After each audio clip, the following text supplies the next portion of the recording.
जय श्री कृष्ण। दोस्तों, श्रीमद् भागवत गीता सिर्फ एक धार्मिक ग्रंथ नहीं है। इसमें जीवन के प्रत्येक युग और आस्था को लेकर कुछ सुझाव दिए गए। आज हम आपको इसमें छिपे सफलता के रहस्य के बारे में बताएं। हर इंसान में भर भर के उत्साह होता है, मगर कुछ लोग जीवन में बहुत ज्यादा सफल हो जाते हैं। वहीं कुछ लोग एक या दो बार असफल होने के बाद कोशिश करना ही छोड़ देते हैं। उत्साह तो हम सब में है, लेकिन ऐसा क्यों होता है कि कोई बहुत सफल हो जाता है और कोई असफल इंसान अपने उत्साह को किस दिशा में लगा रहा है यह तय करता है कि वह कितना सफल होगा। जो इंसान सही दिशा में सही तरीके से निरंतर कंटिन्यूअसली प्रयास करता है, सफलता सक्सेस उसे ही मिलती है।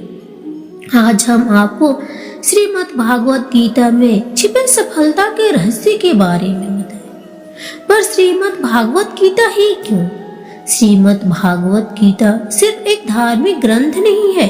इसमें जीवन के प्रत्येक युग और आस्था को लेकर सुझाव दिए गए हैं। तो आइए जानते हैं कि गीता में छिपे सफलता के रहस्य के बारे में। पहला, निष्ठा और अनुशासन। श्री कृष्ण ने अर्जुन को समझाया था कि अर्जुन, तुम क्षत्रिय हो और सत्य और धर्म के लिए युद्ध करना तुम्हारा कर्तव्य है। इसीलिए युद्ध को भी निष्ठा और अनुशासन से लड़ो। इससे हमें यह सीख मिलती है कि आप चाहे कोई भी काम करें, उसे हमेशा निष्ठा और अनुशासन के साथ करें। जैसा अगर कोई विद्यार्थी है तो उसका कर्तव्य है शिक्षा ग्रहण करना, और एक अध्यापक का कर्तव्य है बच्चों को शिक्षा देना, और दोनों को अपने अपने कर्तव्यों का पालन निष्ठा और अनुशासन के साथ करना चाहिए। दूसरा, कर्म करो। अपने अक्सर लोगों को कहते सुना होगा कि मैं काम तो कर रहा हूँ पर मुझे मेरी मेहनत का फल नहीं मिल रहा। श्री कृष्ण ने समझाया है कि हमें सिर्फ कर्म करना चाहिए और फल की चिंता नहीं करनी चाहिए। जब व्यक्ति को फल की चिंता नहीं होगी तो उसे तनाव नहीं होगा और वह मेहनत करने से नहीं डरेगा। इसीलिए सफल होना है तो सबसे ज्यादा मेहनत करो और ये कहना बंद करो कि मुझे मेरी मेहनत का फल नहीं मिल रहा है। तीसरा, लोक कल्याण। अगर आप इस दुनिया में सही सलामत हैं तो आपके मन से लोक कल्याण कभी नहीं जाना चाहिए।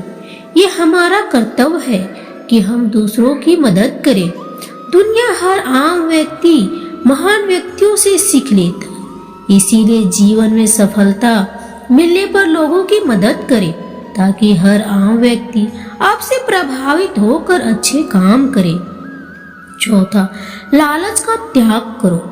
जब तक आपके मन में लालच है, आप खुश नहीं रह सकते। चाहे आप कितने भी सफल क्यों ना हो जाए, कोई ना कोई तो ऐसा होगा ही जो आपसे किसी न किसी चीज में आगे होगा। इसीलिए लालच का त्याग करो। जो लोग लोभ का त्याग नहीं कर पाते वे जीवन में कभी सुख नहीं रह पाते। पांचवा, क्रोध का त्याग करो। क्रोध में व्यक्ति गलत निर्णय लेता है और उस निर्णय की वजह से सबसे ज्यादा नुकसान उसी का होता है। गीता में कहा गया है कि क्रोध से बुद्धि का नाश होता है और नाश हुई बुद्धि को सही और गलत के बीच का फर्क नहीं पता होता। आपकी बुद्धि का सबसे बड़ा शत्रु क्रोध है। छठा, किस चीज का त्याग करें? सफल बनना है तो हर उस चीज का त्याग करो जो आपको आपके लक्ष्य से दूर कर लेता हो। सातवां, कौन होता है एक सफल शिष्य? क्या आपने कभी सोचा है कि भगवान श्री कृष्ण ने गीता के महान उपदेश सिर्फ अर्जुन को ही क्यों दिए? श्री कृष्ण चाहते तो ये उपदेश वह दुर्योधन, भीम, युधिष्ठिर या कर्ण को भी दे सकते थे, लेकिन अर्जुन में कुछ ऐसी विशेष बातें थी जिसकी वजह से श्री कृष्ण ने गीता का उपदेश उन्हें ही दिया। अर्जुन का सबसे अच्छा गुण था विनम्रता से श्री कृष्ण की बातों को। अर्जुन को भगवान श्री कृष्ण पर पूरा विश्वास था और वह उनकी किसी भी बात पर कोई संदेह नहीं करते थे। जो विद्यार्थी विनम्रता पूर्वक अपने गुरु द्वारा बताई गई बातों का पालन करता है, सफलता उसके कदम चूमती है।